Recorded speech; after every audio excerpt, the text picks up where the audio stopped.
In this video, we shall look at a few problems associated with moment of inertia and how it relates to rotation. Moment of inertia of a body is dependent on two things. One, the mass of the system, and two, the position or the location of the axis of rotation. For example, let's assume that we have a dumbbell system, couple of masses, and they are connected by a light rod. Now let's assume they are to rotate about a central axis like that, meaning they are rotating like that. If the distance between mass, say 1 and mass 2 to the axis of rotation is each r. Mass 1 is m, mass 2 is m as well.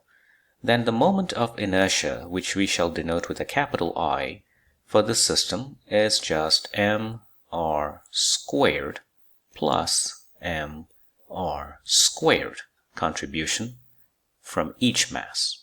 Now let's assume I bring or I shift the axis of rotation closer to mass 1, such that this distance is r over 4 and this distance is 3 over 4r, maintaining the value of the mass.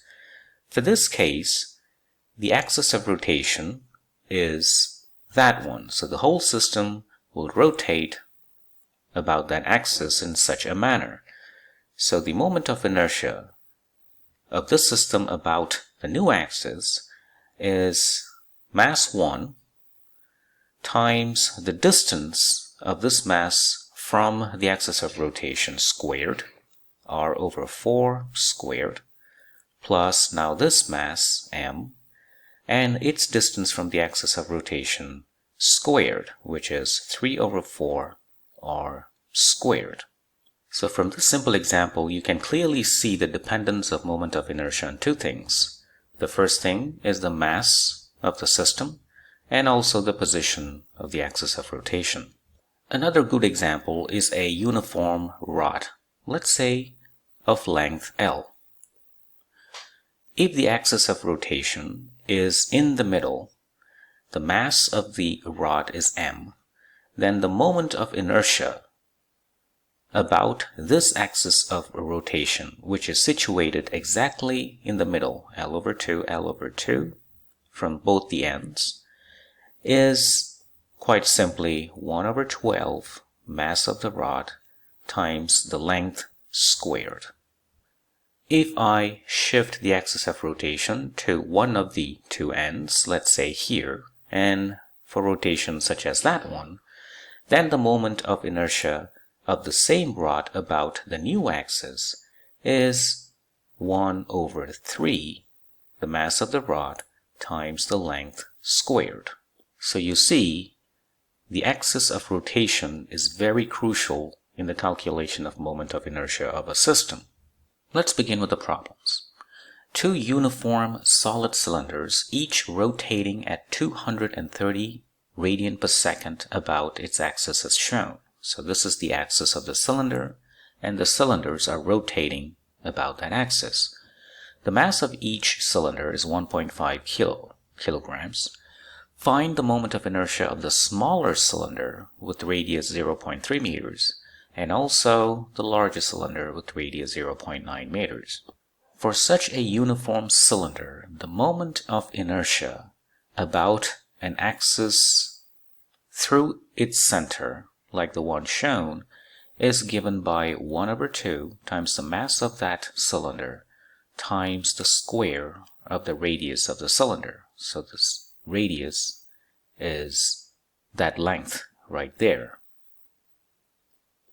So the moment of inertia of the smaller cylinder is half times the mass, which we know is 1.5.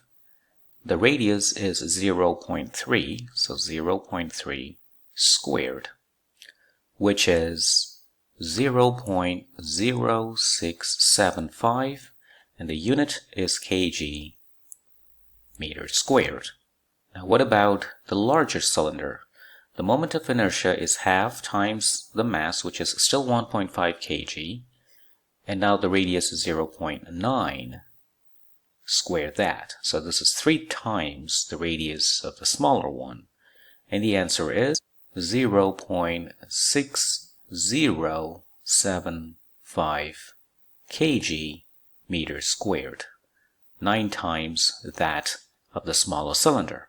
Although the question did not ask us to calculate, let's say, the kinetic energy of rotation, having knowledge of moment of inertia enables us to calculate the kinetic energy of rotation. It is given by half moment of inertia square of the angular speed.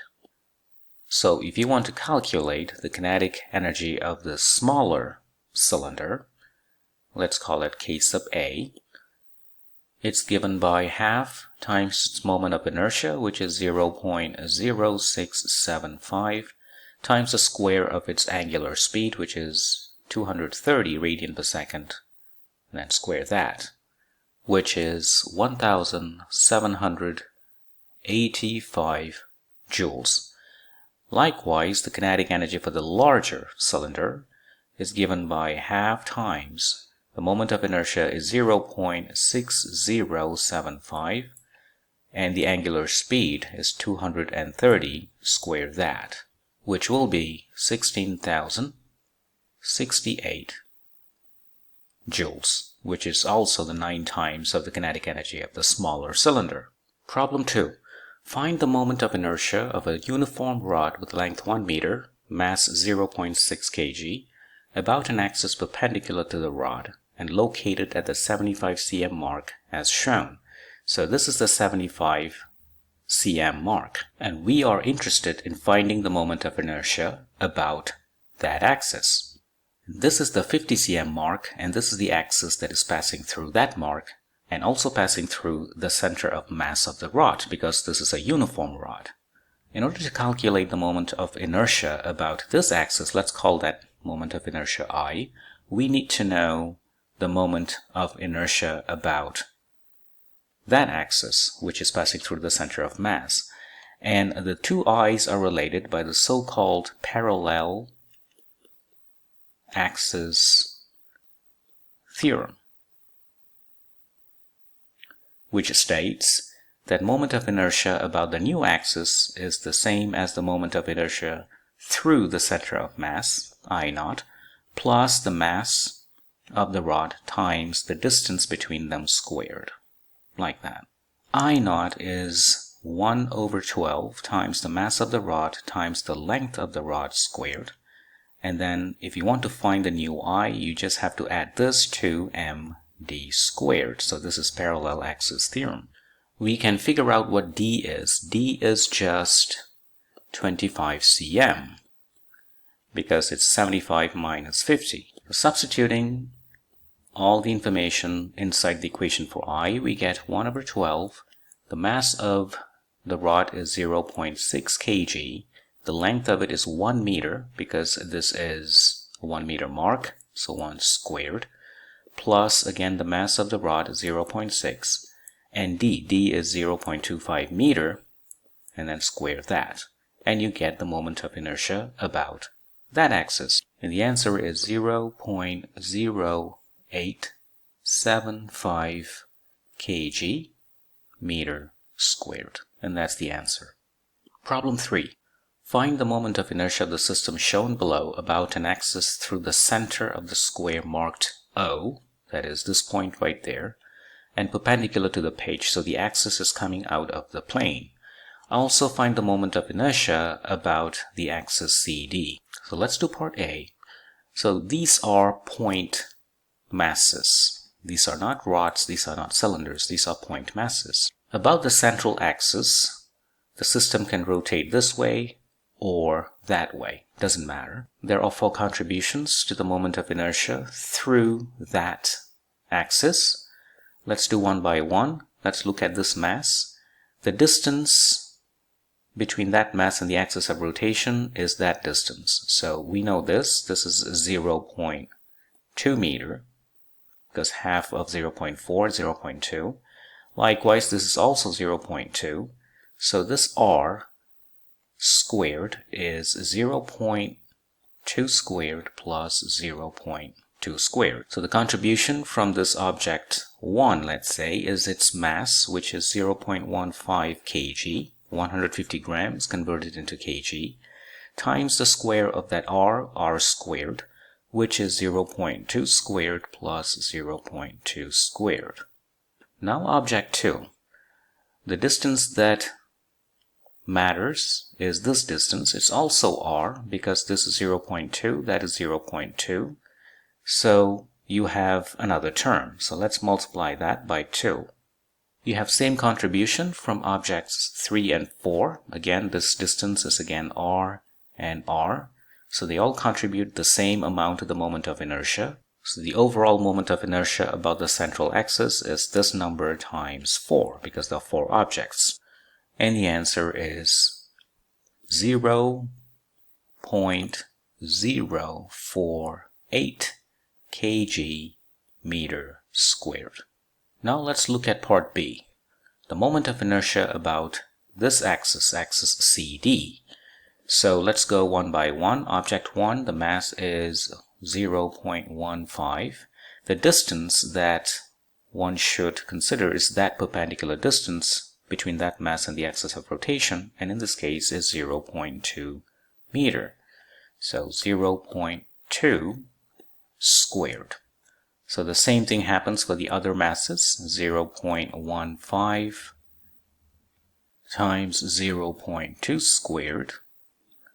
And this object here, call this object 3, 0.15, 0.2 squared, plus object 4, again same distance, 0.15, 0.2 squared.